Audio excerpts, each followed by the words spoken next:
Hi, my name is Mark Williams. I'm a proud dad to Ethan and husband to Michelle. When Michelle went into labour in 2004, even though I was excited, things started to get a bit rocky for me and I was a bit up and down. Michelle laboured for 20 hours and finally ended up with a caesarean section. I was so worried for her and remember feeling overwhelmed by the situation. I ended up having a panic attack. When Ethan was born, I quickly relaxed and was ready for the new challenge of bringing up my son. However, after the birth I noticed Michelle was much more clingy than normal, but I just put it down to the trauma of giving birth. But within hours of taking Ethan home I realised something was wrong. Michelle just wasn't herself at all. She wanted me to be by her side the whole time, and this wasn't like her. The health visitor came to visit regularly and she talked to us about postnatal depression, and after a couple of weeks I realised that this was exactly what Michelle had. She was finding it very difficult to deal with everyday tasks and seemed very down and depressed. We had recently moved into a new house and we had felt ready to become parents, but it wasn't turning out the way I thought it would. She seemed so depressed and nothing I could do was making it better.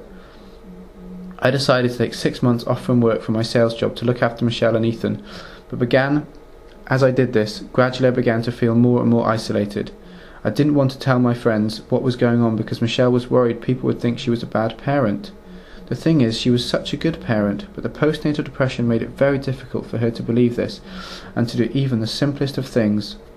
Her depression got really bad, so I had to take her for lots of hospital appointments, and I went from being a really sociable person to someone who never really went out. I found that really difficult. I became worried that I wouldn't be able to go to work again as a salesperson, because I would have to look after my wife and son for the rest of my life. I used to pretend that things were okay because that's what men do, but I could feel myself getting more and more depressed. I had to take on all the main duties at home whilst caring for an unwell mother and a newborn. I felt like running away, which made me feel guilty. Then I realised that I was severely depressed too. I didn't really have anyone to turn to, which made me bottle up a lot of what I was feeling. I became very isolated. After having a breakdown on October the 6th, 2011, I was told by a helpline to leave the workplace. It was the first time I can honestly say I didn't care about anything, and it was the release I needed. I was put on medication and was told I would be put on a list for counselling, which I am still waiting for today, and I took it on myself to get the help straight away by going private, where I had some cognitive behavioural therapy. I also engaged in a mindfulness course with Michelle, which we both found really helpful. Meanwhile, I looked for a less pressured job with less money. Slowly every day I started to build myself up. A key to my recovery was losing the fear of worrying what other people might be thinking.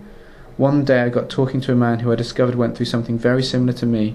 It shocked me that he too had found there was very little support for him and his family. This gave me the idea to set up Fathers Reaching Out, a charity to help support fathers who were struggling with mental health issues during the time around birth. With the excitement and enjoyment of a new vision to help others, this gave me the lift I needed to finally get out of my depression. After 3 years I decided with my GP to slowly come off my medication, after trying twice before, and with my positive coping skills, feel I am now in a place where I can keep my well-being in control.